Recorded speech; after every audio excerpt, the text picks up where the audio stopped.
Would you have the courage to land a fighter jet on a moving runway in the most dangerous moment for the pilot? In this video, you'll discover the most dangerous maneuvers in military aviation and the pilots who risk everything to land on an aircraft carrier in any emergency situation. Stay until the end. What you are about to see contains sensitive footage. It is presented strictly for documentary purposes.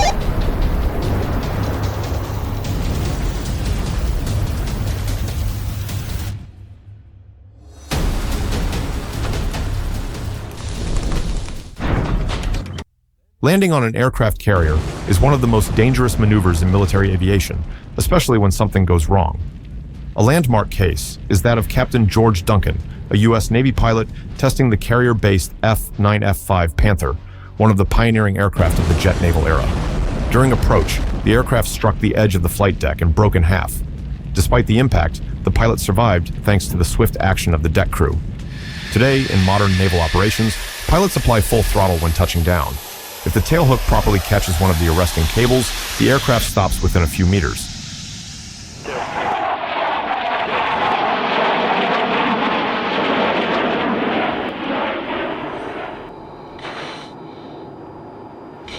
If not, the full power enables the plane to take off again. This maneuver is known as a bolter, essential in any modern combat-ready carrier. In the early days of naval aviation during World War II, U.S. Navy aircraft carriers like the USS Enterprise CV-6 or the USS Lexington had straight, non-angled decks. This limited landing space and forced aircraft to descend into areas filled with parked planes.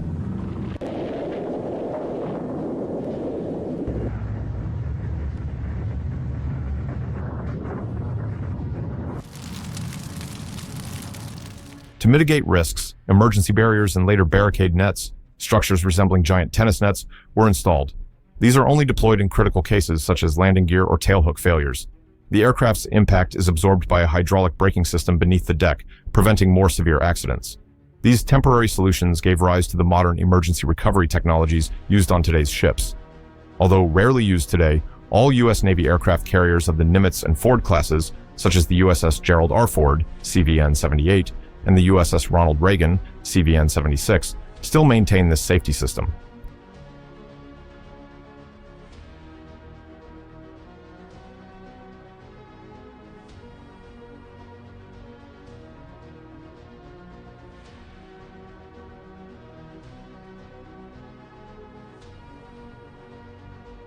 These warships operate in dynamic maritime environments, with decks constantly moving due to waves and adverse weather.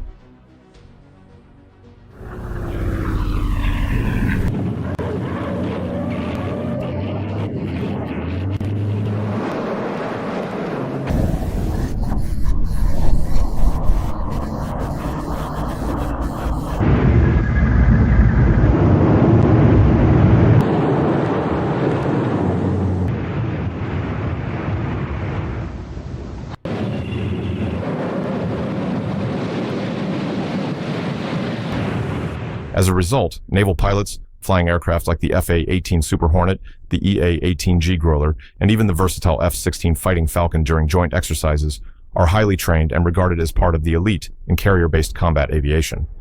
The complexity increases when the aircraft returns, damaged from combat or with mechanical failure, endangering not just the pilot, but the entire deck crew.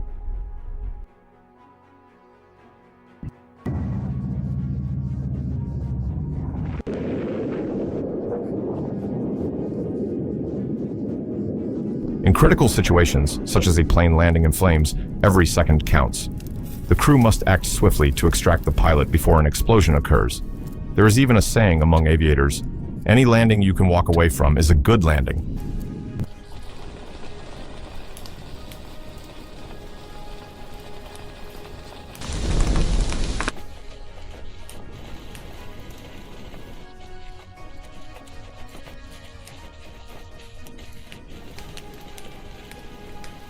Good. Keep the scan going. Little power on. Little more power. Little more power. Just a little. Cut, cut, cut, cut, cut, cut, cut. Drop your nose. Drop your nose. Stay with it. Stay with it. Stay with it. Stay with it. Stay with it. You're good. Beautiful. This was even more relevant during conflicts like World War II, when pilots often lacked night landing training.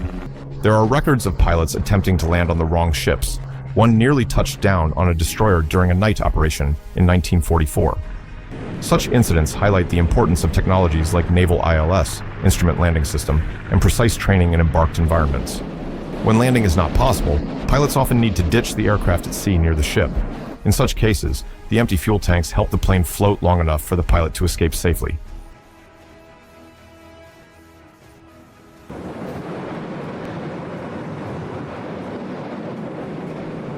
Even so, many accidents occur due to human error, such as excessive speed, incorrect descent angle, or misaligned approaches. Navigational errors like these were common before the adoption of modern control systems, such as the LSO landing signal officer and real-time radio assistance.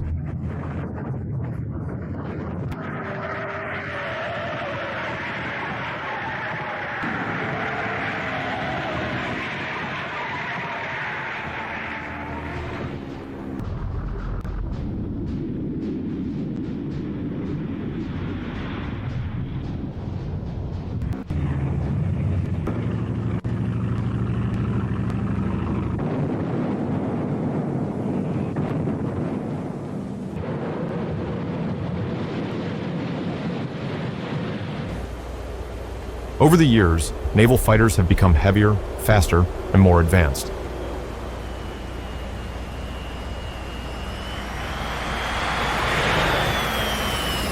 Models like the F-35C Lightning II, developed especially for stealth carrier operations, and the Su-33 Flanker D, designed to operate on ski-jump-equipped ships, require stronger arresting systems and reinforced decks.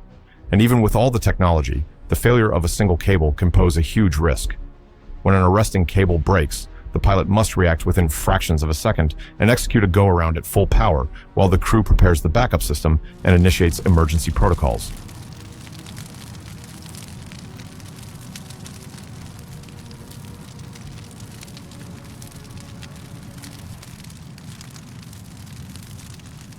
Constant maintenance and inspection of these cables are vital for operational safety.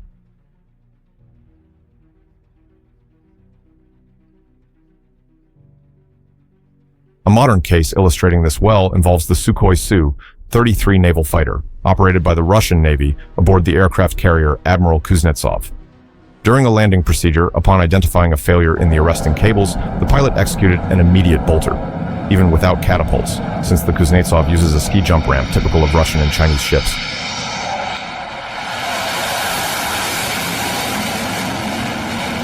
The Su-33 has enough thrust, thanks to its Saturn AL-31F engines, to gain altitude again and attempt another safe landing. This capability is crucial, especially when carrying weapons or additional fuel tanks on the fuselage.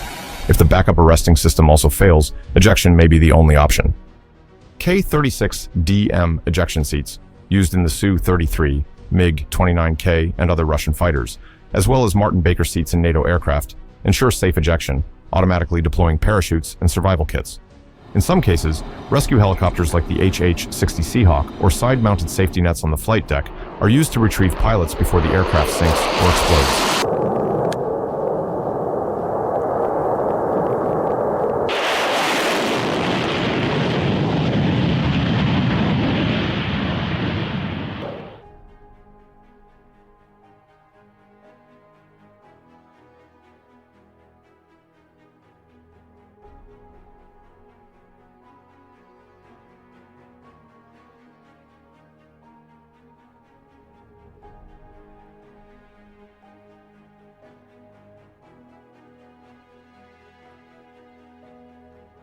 In deck emergencies, the response sequence is well established. Evacuate the area, assess structural damage, control fires with foam and CO2 systems, and repair or replace broken cables. Only after all safety conditions are restored do flight operations resume.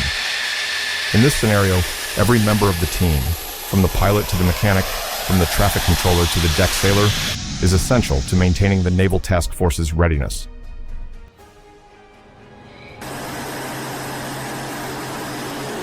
Carrier-based air operations involving aircraft like the Su-33, F/A-18 Super Hornet, F-35C, MiG-29K Fulcrum, and the French Navy's Rafale M represent the pinnacle of modern combat aviation.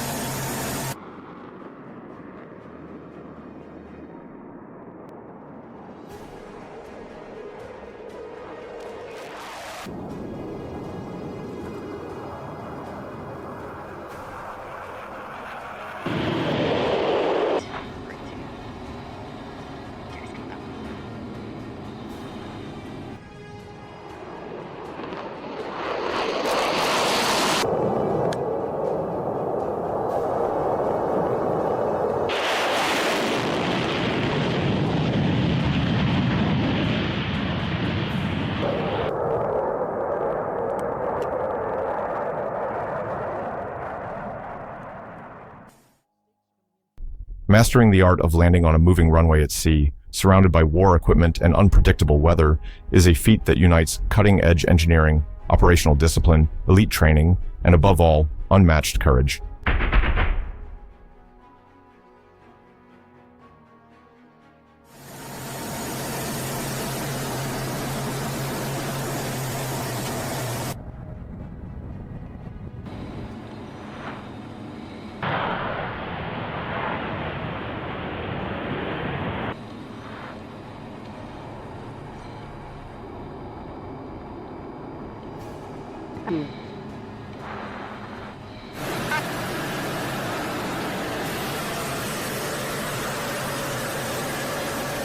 Altitude. Aim for the half Cuban. 2. Altitude. Altitude.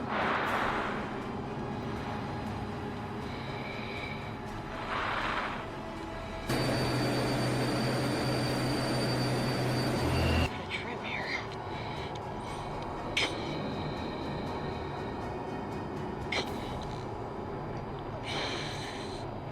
Up.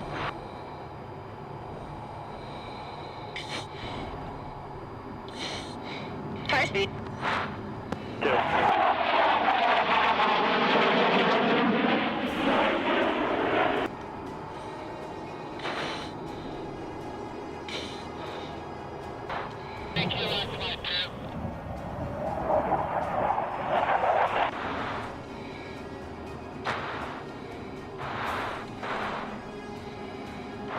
On top. 5.6, 200. Good numbers. Send it. 2.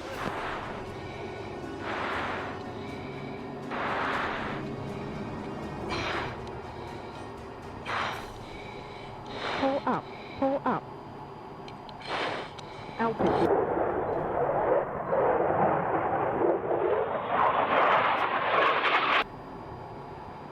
Pull up. Pull up. Warning, warning. The warning light, or the warning that's happening is just... If able, request cloud bases from tune-up. I have no idea. 2. Warning, They warning. look really high.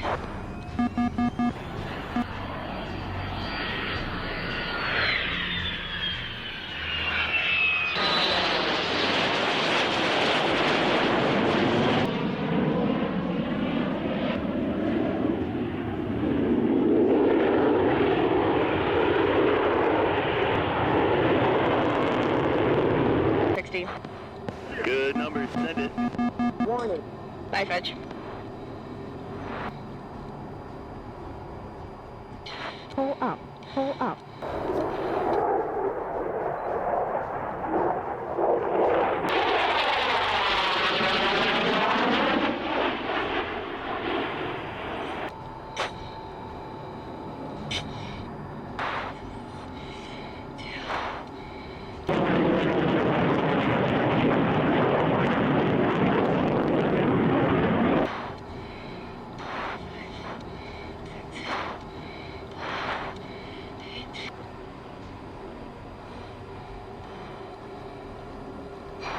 June, I had him a second ago.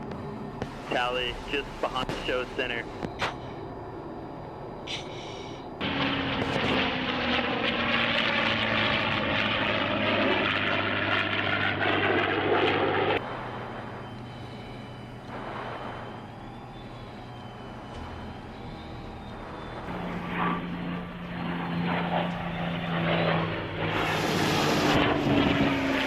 Runway 17, intersection departure straight south 3 miles, then maneuver on your own. You are cleared for takeoff. Soldiers support HQ with a sticker. It helps the channel grow. Or if you want to get even closer, join the squad as an official member.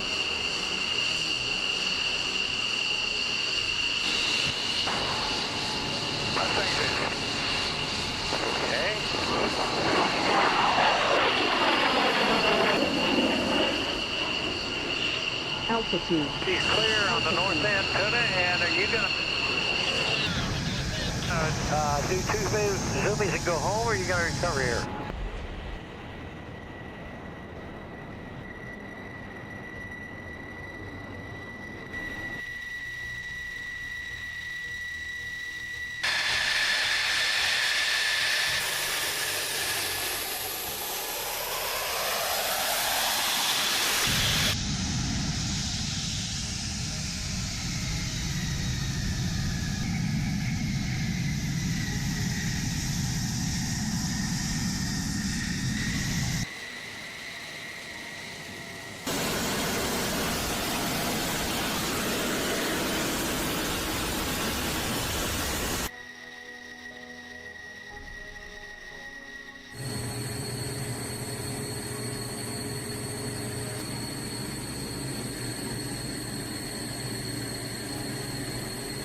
we go.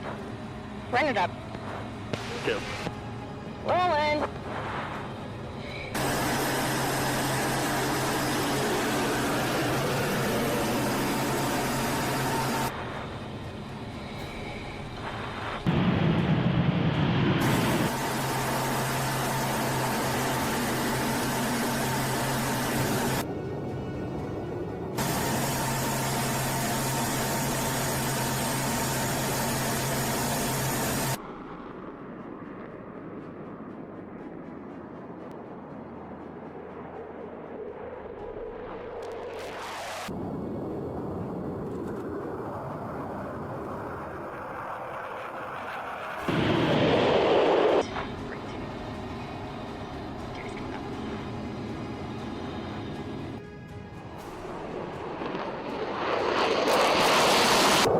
If you're still here, that means you're one of us. Prove it. Drop a like.